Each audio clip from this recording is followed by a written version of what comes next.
Yes, indeed, we're continuing here in Lagos. And actually, we did invite the spokesperson of the APC to be on the show as well today. But at the moment, as we speak, we're still expecting them, hoping that we'll get someone show up and then to give us their perspective on the matter. Of that notwithstanding, we're moving on. The show must go on, as to say. And now we've got Dr. Ikenamosu, who is an investment promotion consultant. Thank you for coming on this morning. Thank you very much. Well, you know, several people have put different figures. They've spoken differently about the social and economic cost of this postponement to us as a country. What would you attribute it to in terms of, if you were to place figures, how would you quantify this loss? Interesting. Timberland is very... I wish for our country.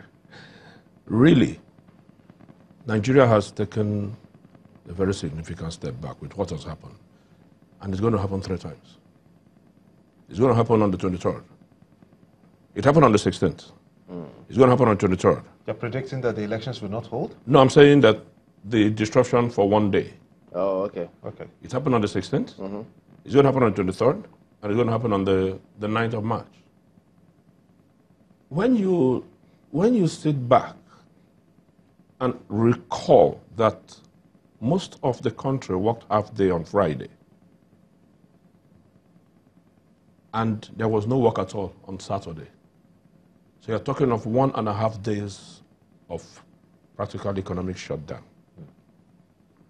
My colleague, Bismarck Remane, made some analysis in that regard with this newspaper. If you check, what is the direct cost of the postponement? Nigeria's GDP is $427 billion annually. So if you divide that by 365 days, it gives you about $1.17 billion. Now, so that's the loss for Saturday, because that's the GDP we were to make on Saturday. For Friday, technically it's half of that GDP.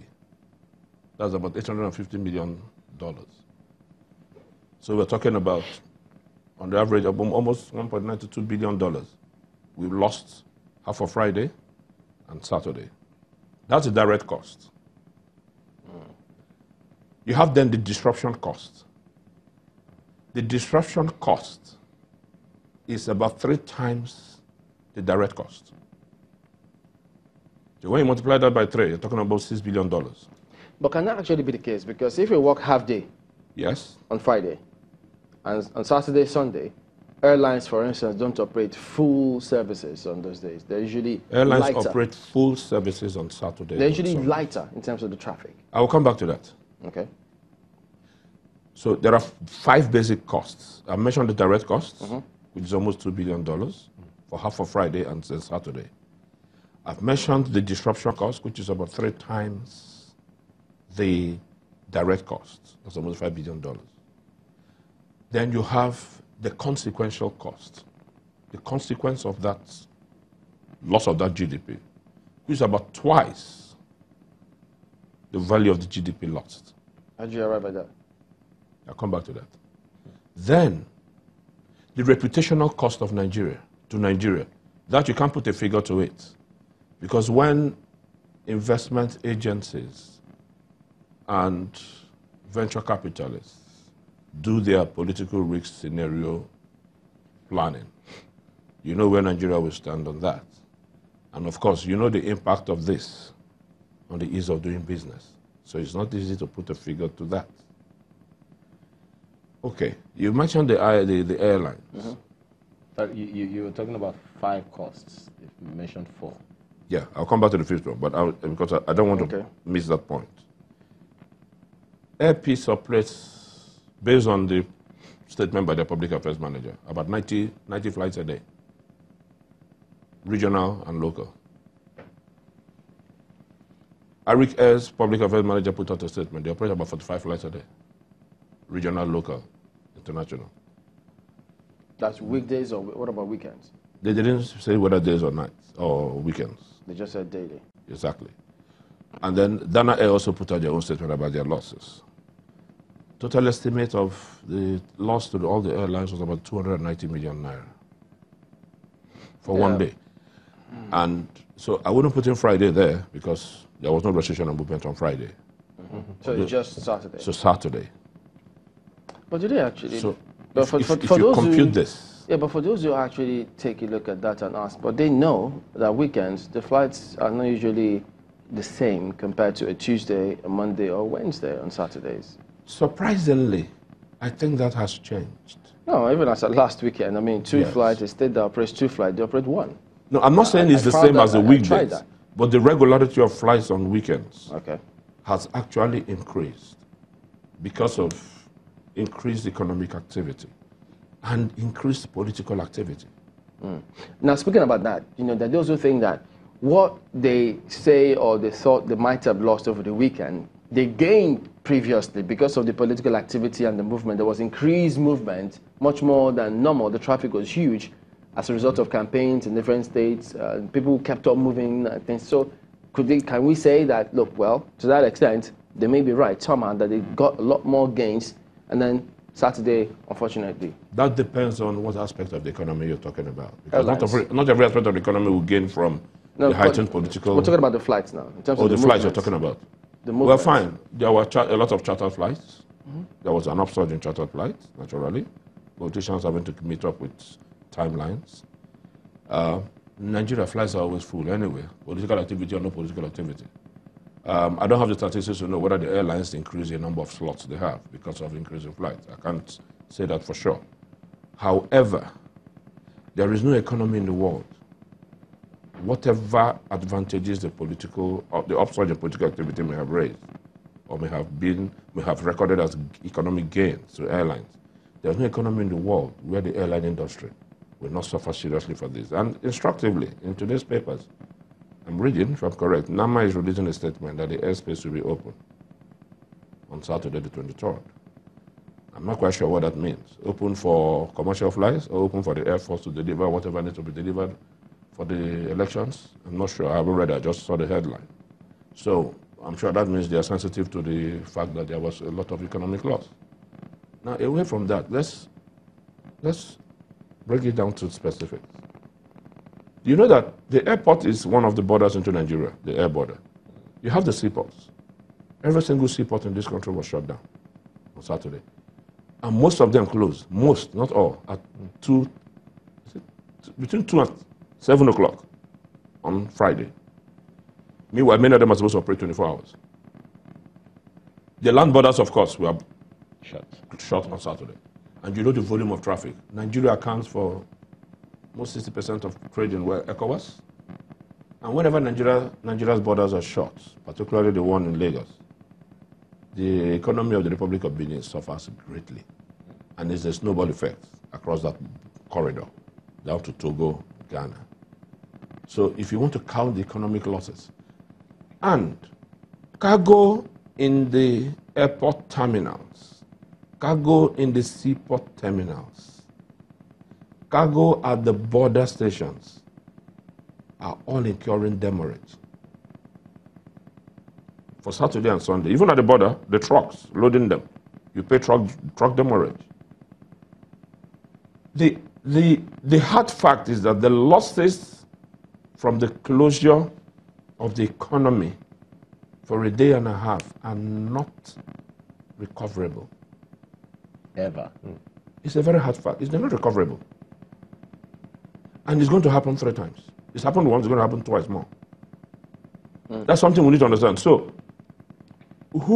the terminal operators will only give you a waiver on demurrage or storage. The shipping companies will only give you a waiver on demurrage if the reason why you incurred the demurrage is because of their own activity. Maybe their staff are on strike. But you're not going to ask them to give you a waiver because the economy is shut down. Do you think that we should do something about that?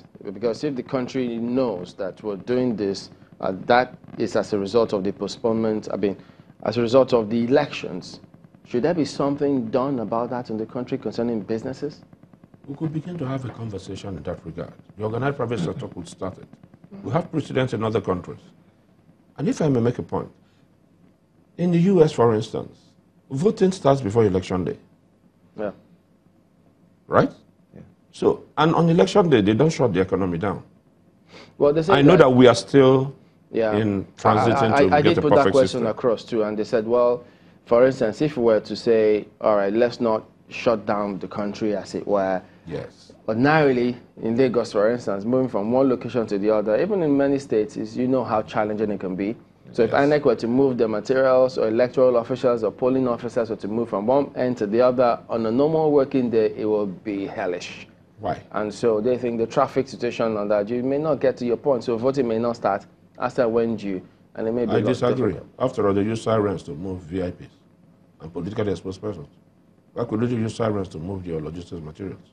What's the cost for political parties, especially knowing that they That was are the next part point I of, was going to make. they are part of, at least they're the biggest spenders, we understand. Good. The political parties and the politicians themselves.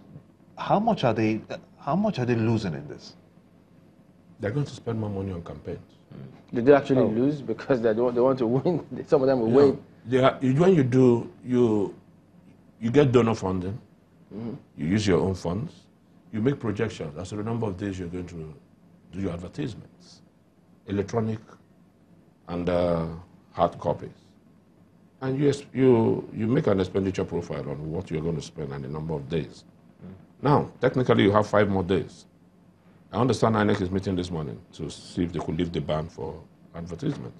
Maybe for the next 4 days, because Friday there'll be no advertisement. Now, that's additional cost for them, because you need to have your manifesto out in the consciousness of the public. There can't be a lull for 5 days. That doesn't really make sense. What's the essence of the campaign? If there are no laws, so what should INEC be doing now? Do you think that INEC should be talking to us every other day? INEC should be speaking to us twice a day, not once a day. Because right now, they're on the hot seat. They are really on the hot seat. Confidence in INEC is seriously eroded. The chairman himself alluded to that point. He took complete responsibility. The foreign observers are there, and frankly, the world has now put more attention to this election than they were before. Okay, we'll find out what's the implication of that. That's when we'll come back in a moment. Stay with us.